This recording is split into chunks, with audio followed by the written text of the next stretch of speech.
Algunos tienen hijos y ya no quieren tener más. Otros decidieron que no van a querer ser padres. La pandemia cambió sus cabezas para siempre y encontraron en la cirugía la solución. Vasectomía para todos.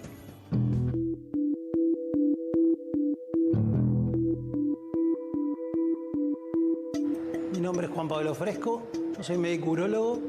Acá en la maternidad soy el encargado del sector de las vasectomías, que es un método anticonceptivo quirúrgico. La finalidad de la vasectomía sería eyacular semen sin espermatozoides, que son los que llevan a la fecundación. Acá cuando vienen un paciente se les hace una consejería para guiarlos en la toma de decisión. Vengo en busca de información de la vasectomía. ¿Tenés hijos? No. ¿Y por qué no querés tener hijos? Y porque la situación no nos está ayudando hoy en día, así que preferiría no traer un hijo al mundo. No tengo vivienda propia. ¿Y tu pareja está de acuerdo? Sí, está hablado. Está de acuerdo. Vas a seguir teniendo la misma erección que hoy en día. Las ganas de tener relaciones, tu libido sexual va a mantenerse. Así que tenés que quedarte tranquilo, que eso no te va a cambiar. Vienen porque en su planificación de vida no quieren tener hijos, y hay otros que, dado las circunstancias económicas, deciden optar por la vasectomía. Y la decisión la tomamos con mi mujer en conjunto después de tener nuestra segunda hija hace 3 años, y luego de ver todos los métodos anticonceptivos que había. Nosotros vivimos en España un tiempo y allá es muy común hacer la vasectomía, así que como tampoco no queremos tener más hijos, la decisión la tomé yo, y bueno, hay mucha repercusión de muchos amigos y familiares que consultan: ¿y si mañana te arrepentís, o si después te separás y querés tener hijos con otra mujer? Pero lo que quiero dejar en claro, ahí dejaba en claro en el tuit, es que yo soy el que no quiere tener más hijos, tanto con mi mujer hoy o en un futuro. Mi mamá puso el grito en el cielo, se enfureció, casi me deshereda, y después se enojó todavía más porque tomé una decisión que a los católicos los suele poner así los pelos de punta, porque tomé una decisión de intervenir en mi propio cuerpo para no tener más hijos. Yo me hice una vasectomía. Mi vieja se puso como no, y yo le intenté explicar. Con mi mujer tuvimos 2 hijos, decidimos por ahora no tener más, evaluamos métodos de control de natalidad y nos dimos con que todos o casi todos son muy agresivos sobre el cuerpo de la mujer. Todos ejercen una violencia muy fuerte sobre el cuerpo de la mujer. Las pastillas anticonceptivas, que tienen consecuencias hormonales muy severas. La ligadura de trompas, que es una operación muy invasiva, que tiene consecuencias hormonales también y es muy dolorosa. El DIU, que es claramente un invento de un hombre. Después de ver el video de Isabel Allende, donde ella habla un poquito, que los invito a que lo vean, habla un poco de la diferencia que hay, que la mujer es fértil muy pocos días al mes y el hombre es fértil todos los días del año. Entonces, bueno, ¿por qué no toman la responsabilidad del hombre? Y creo que la no toma de responsabilidad tiene que ver con un poco el miedo que tenemos de, primero, que toquen esa zona tan sensible y tan particular, y después en perder el machismo, que de hecho es lo que yo vi reflejado un poco en los comentarios. El ataque de los hombres viene por ese lado. ¿Cómo les va? Muy buenas noches, bienvenidos a Redacción Abierta. Seguimos en vivo a través de la pantalla de Canal 10 y tal como lo plantea este informe, con múltiples miradas, hay que remarcar que en los últimos años ha sido exponencial el crecimiento, la demanda de esta práctica médica, y para analizar esta situación hemos invitado a distintos especialistas. En primer lugar, doctor Femo Pase, muchísimas gracias por venir. Gracias. Doctora Allen, gracias. Y nuestro compañero de los CSRT, especialista en masculinidades, lo vamos a decir bien, especialista en masculinidades, una especialidad que sería bueno que se replique, ¿no? Y que haya unas personas que se dediquen específicamente a eso. Javier Vargas, gracias a los tres. Gracias. Y a partir de las distintas miradas que vimos en este informe, ¿ustedes a qué le adjudican, ¿no?, este incremento en la demanda, en el pedido de esta práctica que durante mucho tiempo estuvo reservada a las mujeres? Creo que, bueno, hay un cambio de paradigma también en la sexualidad, y no solamente en las prácticas, no hablando solamente de la práctica sexual, sino del de la importancia que tiene la sexualidad como elemento indispensable para construirnos como seres humanos. Y en esta construcción de la humanidad la hacemos siempre en relación al otro. Compartir la anticoncepción creo que es un acto también de responsabilidad y de humanidad. Y bueno, esta apertura en la sexualidad ha hecho que podamos abordar estas prácticas quirúrgicas de una manera cada vez más habitual y más natural. Doctora. Yo creo que los feminismos han tenido mucho que ver con respecto a moverles el avispero a algunas masculinidades o, mejor dicho, a las personas con pene. De ese modo se han hecho cargo o se están haciendo cargo también de lo que significa la anticoncepción. Yo no sé si ha subido exponencialmente. En realidad, en el 2005, en el 2015 se hacían más o menos unas 56, si bien los datos son variables porque estos datos son oficiales, digamos, en la parte privada también se hacen muchísimas vasectomías, pero ha subido más o menos entre 56 y 500 y pico la cantidad de vasectomías anuales en Argentina. Y estos últimos años de pandemia creo que nos han imposibilitado ciertas cirugías. Se han hecho solo las cirugías absolutamente regladas y urgentes. Javier, recién la doctora habló de hacerse cargo, ¿no? Sí. De que los hombres se hagan cargo. ¿Qué reflexión haces vos? Bueno, justamente eso que decía también el humorista ahí, Manuel Rodríguez, ¿no? Tiene que ver con esta generalmente delegación de la responsabilidad que teníamos los varones, que tenemos todavía varios de los varones, que es como que, bueno, si hay que tomar esta decisión y requiere una intervención en nuestro cuerpo, mejor que la hagas vos, ¿no? Como que te patea la responsabilidad a vos siempre, a una mujer, digamos, siempre estuvieron a cargo de lo que significa la concepción, toda la cuestión más de la presión social en respecto a la maternidad, entonces como que, bueno, si no vamos a tener más hijos, vos sos la que tiene que intervenir tu cuerpo para que eso no suceda, ¿no? En cambio, en el último tiempo, y se ha visto con algunas notas y algunos informes que han aparecido, sobre todo desde esta cuarta ola feminista, ¿no? y la marcha Ni Una Menos para acá, como que está viendo más información y está creciendo esta toma de conciencia por parte de nosotros, que me parece que es importante, pero que todavía se queda un poco corta, digamos, si se me permite el pesimismo momentáneo. ¿Por qué? Y porque, digamos, 500 vasectomías es un número ínfimo, ¿no? Y todavía falta información. Mira, justo antes de que salga esta nota, ¿no?, que hizo viralizar un poquito de nuevo el tema, estaba en un asado con amigos donde el desconocimiento se notaba, digamos, se estaban enterando ahí estas dos personas que estaban conmigo que no es que no vas a poder tener hijos después, porque hay maneras de extraer el espermatozoide y concebir de otra manera un hijo propio, ¿viste? El tema de la sangre, y se estaban enterando ahí hace una semana, ¿no? Entonces como que también hay una falta de información hacia nosotros para que podamos asumir ese...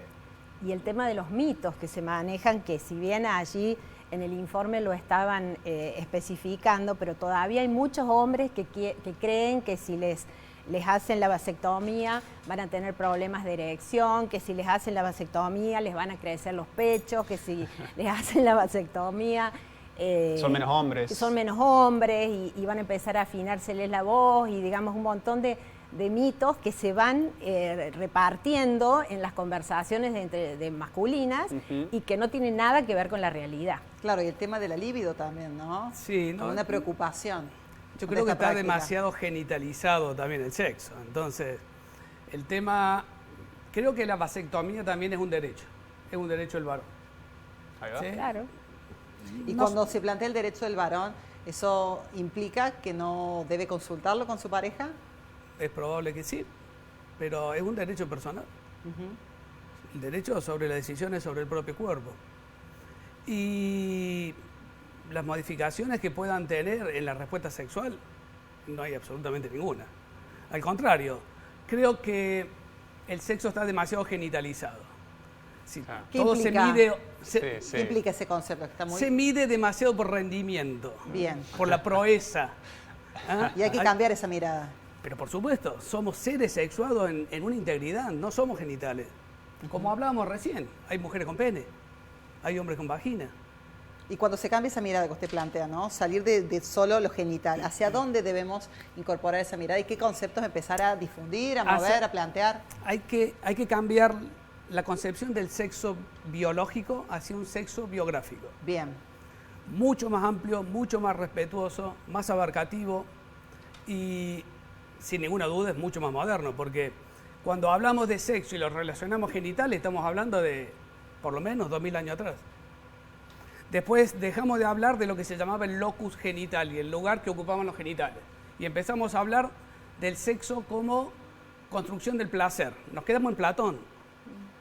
El sexo moderno no tiene nada que ver con los genitales, tiene muy poquito que ver con el placer, prácticamente nada con la reproducción, y tiene mucho que ver con derechos humanos para poder construirnos como hombres y como mujeres. Para eso sirve el sexo. El sexo no sirve para otra cosa, no sirve para tener hijos. Que aparezca la vasectomía es una circunstancia dentro de la historia de la medicina, pero yo lo veo como un derecho del varón. Claro, y dentro de estas nuevas construcciones que habría que plantear con mayor impacto, con mayor intensidad, pensaba, ¿no?, en esta cultura que se impone. Sí. El sexo como lo genital, el sexo reproductivo, es como que muchos años con esa mirada, ¿no? ¿Cómo romperlo? Sí, hay todo un tema alrededor de eso, porque cuando empezamos a analizar las relaciones sexuales que aprendemos desde chicos, encima con una escuela pésima que es la pornografía, está muy basado en eso, y también aparece el problema de esta, o en lo que decían ahí en el informe, ¿no? Como perder la hombría, perder la fuerza, ¿no? Perder esa cosa de ser el macho que domina el momento sexual, y ahí también se pierden un montón de otras cosas, como por ejemplo el hecho de el respeto en cuanto al cuidado de las enfermedades de transmisión sexual, ¿no? Entonces aparece esta cosa de yo no quiero usar preservativo, y ahí es donde se empieza a hacer ruido todo el planteo ¿no?, de las primeras relaciones, y muchos de nosotros es como que, no sé, yo quizás sí, no estoy vasectomizado, pero hasta lo pensaría como un alivio, digamos, ¿no? Bueno, me hago la vasectomía y ya no... Pero es interesante plantear también que cuando hablamos de genitales, hablamos de genitales, y cuando hablamos de sexo, hablamos de sexo. Claro. Tener relaciones genitales no significa nada, porque yo no sé muy bien cuántos somos acá en el estudio, pero te aseguro que todos estamos teniendo relaciones sexuales, porque somos seres sexuados y nos estamos relacionando. Entonces, dejaría más tranquilo el sexo y me ocuparía de los genitales, que es el motivo de esta reunión. Claro. ¿Sí? Entonces, relaciones sexuales, relaciones genitales, enfermedades de transmisión sexual. Que yo sepa, el sexo no infecta. Eso es cierto. Enfermedades de transmisión genital. Entonces, cuando hablamos de vasectomía, estamos hablando en parte de genitales. Y cuando hablamos de derechos, estamos hablando del sexo.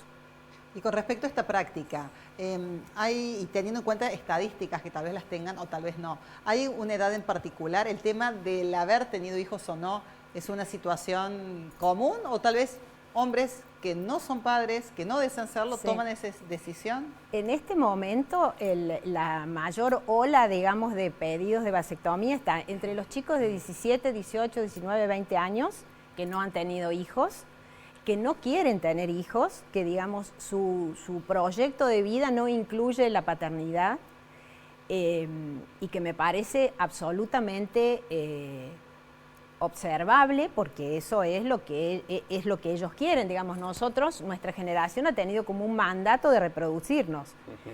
Casi te diría que si la persona que no tiene hijos o que no ha tenido hijos es como que no se ha terminado, y sobre todo si es mujer, leída como mujer, no ha terminado de desarrollarse si no ha tenido hijos.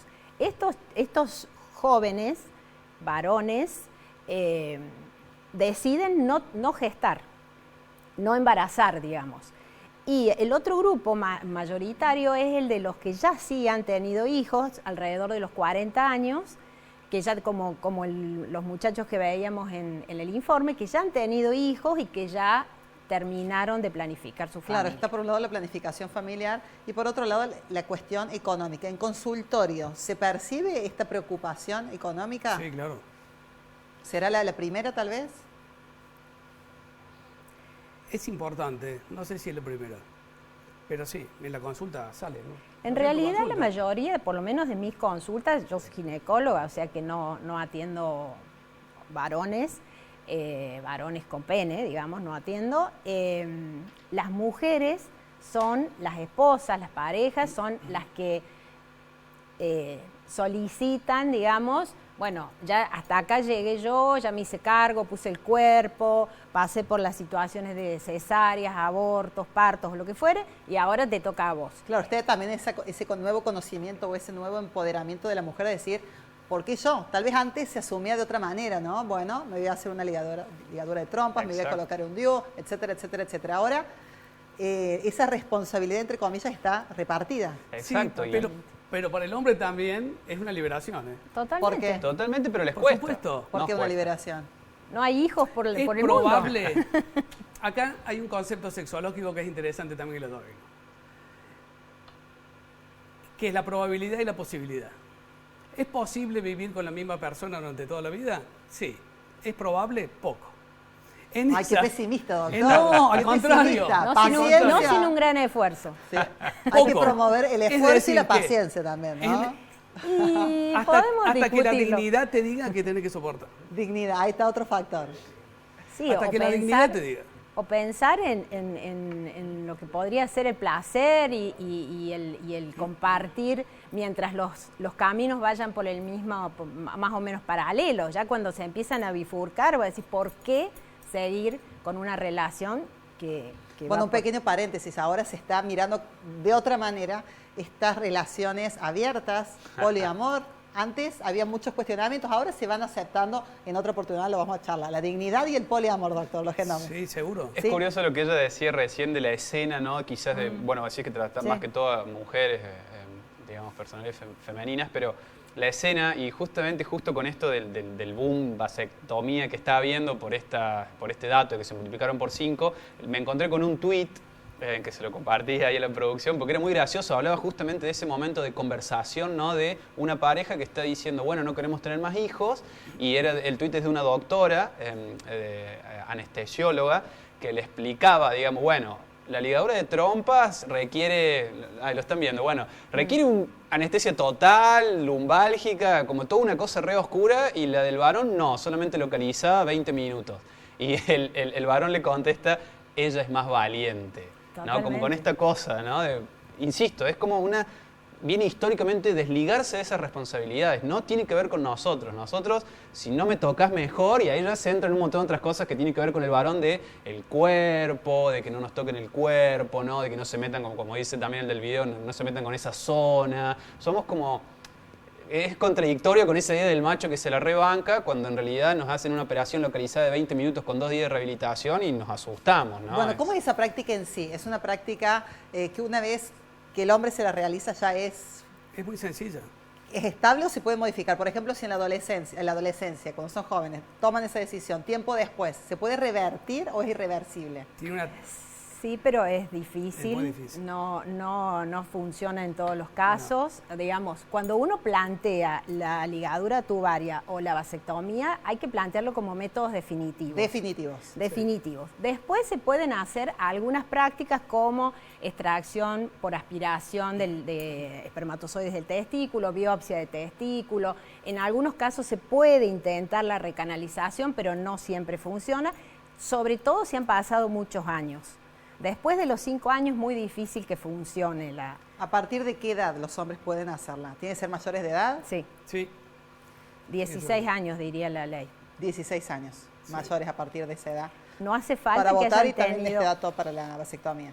No hace falta que hayan tenido hijos y ni hace falta que se hagan un test psicológico, ni estudios psiquiátricos, ni que den explicaciones de por qué quieren hacerse la práctica. Ahí toca un tema interesante, porque, digamos, hace ya unos 3 años más o menos, como decía, con la primera oleada, ¿no? de la marcha Una Menos y todo, empezaron a aparecer algunas anécdotas de intentos de vasectomía, por lo menos las que yo vi acá en Córdoba, ¿no?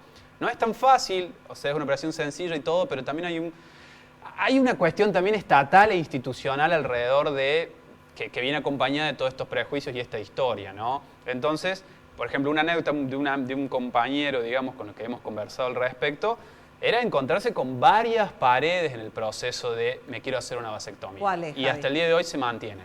La primera, como dice ella, que te pregunten y como que medio que te intentan convencer de que estás cometiendo un error. Es como, no, pero ¿estás seguro? Sos muy joven. Esta persona en ese momento tenía 27 años. Sos muy joven, mira si te arrepentís, ¿no? Empiezan con todo eso. Después, lo del test psicológico, donde como que asegura y se confirme de que vos estás como teniendo una decisión racional. Y son un montón de cosas que la ley, la misma ley, donde la vasectomía está cubierta, digamos, es gratuita, además, te tiene que cubrir la obra social o hacerte en un hospital público sin costo, no considera, no tendrías que pasar por todos esos frenos. Y después también que hay un montón de instituciones que no la practican, digamos. Son objetoras. Exacto, son objetoras y no es tan fácil el acceso. Entonces, por eso también, y como la información y todo, es algo que, mirá qué nuevo, pero en realidad hace muchísimos años que existe el procedimiento, ¿no? Pero como son métodos definitivos, creo que corresponde indagar un poquito. Porque tal vez en un momento de más vulnerabilidad uno toma una decisión. Sí. No está mal. Me parece tomar Dentro una de la historia decisión, clínica, ¿no? yo creo que tomar una decisión como ligarse las trompas o la vasectomía en un mal momento puede ser una decisión difícil de la que te arrepientas. Que te arrepientas, pero un hijo o un embarazo o que una mujer tenga que hacerse cargo de un embarazo no planificado por la falta de colaboración de su compañero me parece mucho más grave que haberse arrepentido, porque hay otros medios para ser padre también, no es solamente lo biológico. Esto que dice él es la burocracia médica. Así, nos hagamos cargo, porque en realidad el modelo médico patriarcal hace que uno pueda decidir por la paciente o por la persona, por el varón que solicita y decir, no, mira, no te conviene, no tenés hijos, pensalo. Ahora, ¿a la mujer se le plantea la misma burocracia Absolutamente. para hacer una práctica similar? Mucho más, porque como la práctica es más difícil, digamos, tenés que pasar por el anestesista, y ha habido casos, algunos bastante olvidables, de situaciones donde las pacientes tenían que hablar con el director y pedirle a través de cartas y esas cosas que la ley 26.130 no pide. Bien, ¿y cobertura Yo, por lo económica? ¿Se cubre absolutamente toda la práctica? Toda la práctica, y es muy clara la ley cuando dice cuáles son los requisitos. Recibir una buena información y ser mayor de edad. Es lo único que se solicita. Bien, y pensaba, ¿no?, con respecto a esta ola feminista, ¿por qué el impacto en los hombres? ¿Por querer preservar el cuerpo de la mujer y decirle, hacete cargo vos? ¿O por la interpelación propia, consecuente del movimiento? ¿Por qué viene ese impacto hacia el hombre con respecto a esto? Yo creo que B es correcta.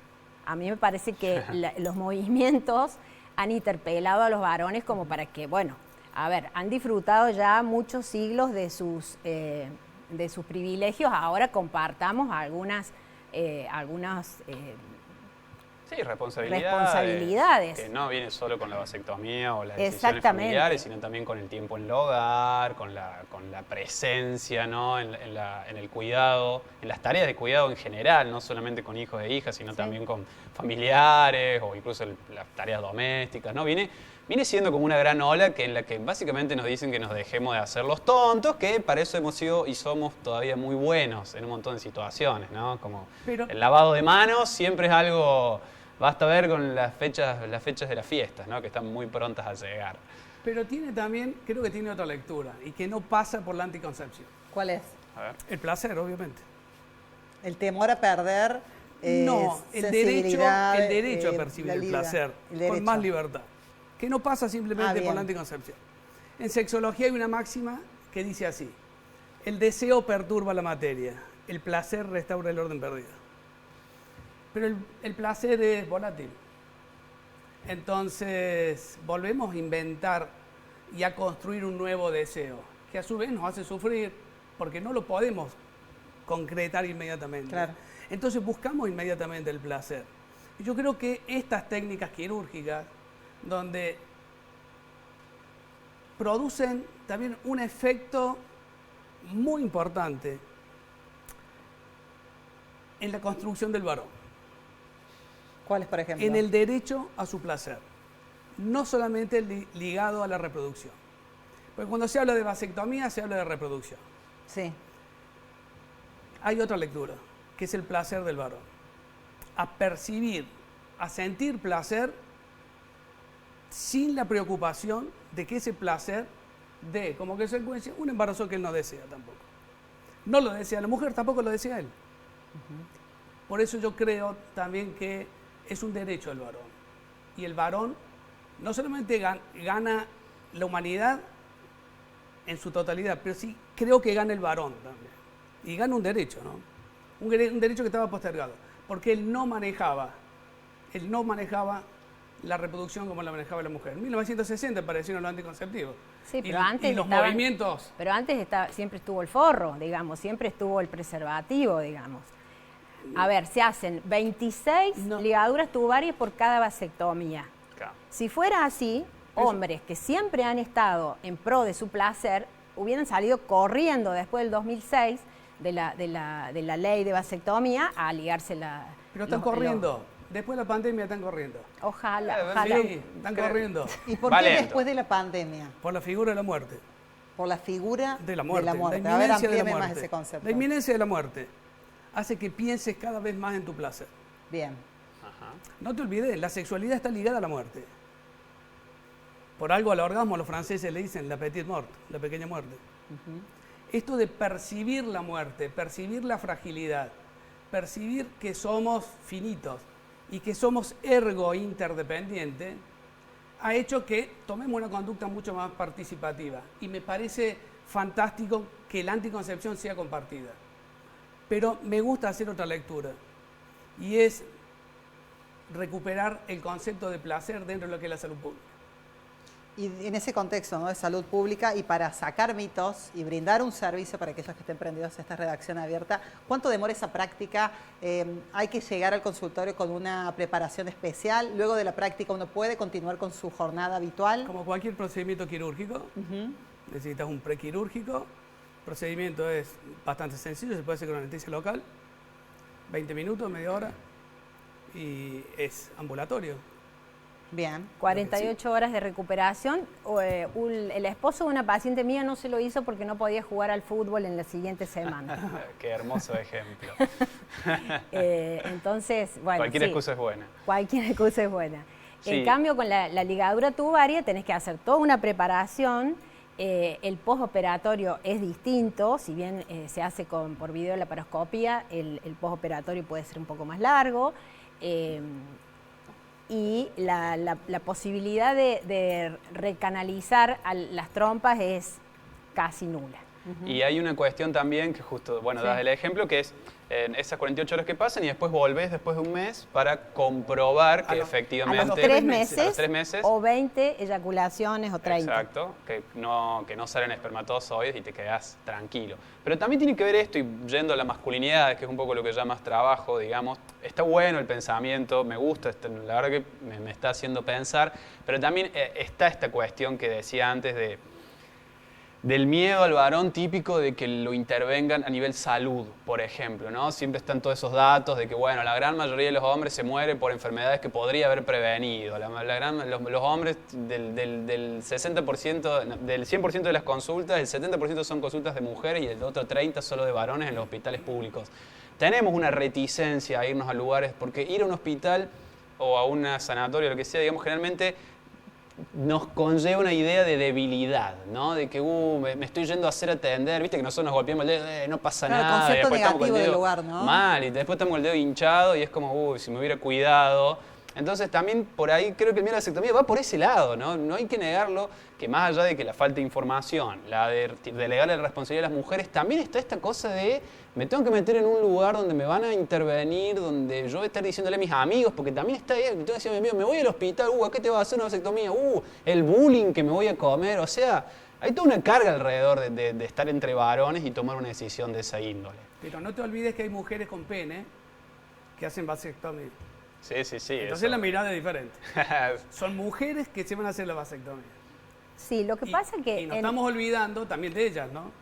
En el ambiente de salud pública me parece que todos estos conceptos que estamos discutiendo no se manejan, ni siquiera te diría el derecho al placer. Es más una situación de, por cuestiones económicas, por cuestiones que no quiero tener más hijos, no puedo, mi pareja ya no puede criar más hijos, o por alguna cuestión de salud que ella ha pasado muchas cesáreas o alguna situación de salud, más que por este tema de miedo a la muerte. Yo creo que mucha gente con miedo a la muerte quiere dejar descendencia. Algunos. También. Está bueno esto, yo también opino como vos, pero también tenemos que entender que el grueso de la población está lejos de esto todavía. Entonces que tenemos que trabajar sobre los cambios de paradigma, sobre el cambio, sobre la concientización, porque si no nos vamos a quedar en la cuestión absolutamente teórica, que nosotros leemos, que nosotros pensamos, pero no estamos pudiendo llegar a la masividad. Pues las cosas están cambiando. Mira la hora y estamos hablando de sexo. Y esto es una maravilla. No existía antes. No, estamos hablando de sexo, de pene, orgasmo. Mujeres con pene, hombres con vagina. Esto se lo debemos a las feministas. Bueno, pero tampoco existía hacete cargo, digamos, como varón, que te diga alguien, te diga hacete cargo de que no querés tener hijos. No, pero mi pareja le hizo el video de trompas. Hacete cargo vos. Bueno, sobre ese tema y a modo de cierre y agradeciéndoles nuevamente su presencia, porque es importante esto de poner en la mesa estos temas, ¿no? Porque muchas veces se plantea la consulta entre amigos, la consulta en una informalidad donde no está la información precisa y se sigue generando ese mito o esa información errónea. Hablarlo con especialistas, con gente que conoce el tema, porque es importante abordar los medios con esta problemática, temática o tendencia de la práctica médica. Se habla mucho de genitales y poco de sexo.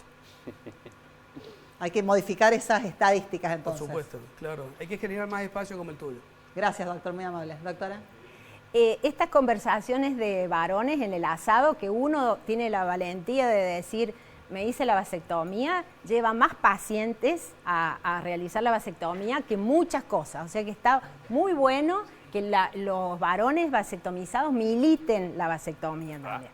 Bien. Concuerdo absolutamente con ella, que nosotros, digamos, hagamos circular este tipo de informaciones. Y yo también me meto siempre, soy estadista, de que el Estado también puede aportar con un poco más de campañas institucionales para informar más, porque realmente creo que hay desconocimiento entre muchos de nosotros. Bien, Javi, buenísimo. Gracias a los tres. Hay más información. Vamos a seguir hablando sobre esta práctica médica y qué pasa con los distintos grupos etarios. Tal vez la juventud viene incorporando ciertas prácticas o ciertos conceptos alejados de los mitos y alejados de los prejuicios. Hay más en esta noche de Redacción Abierta. Ya venimos.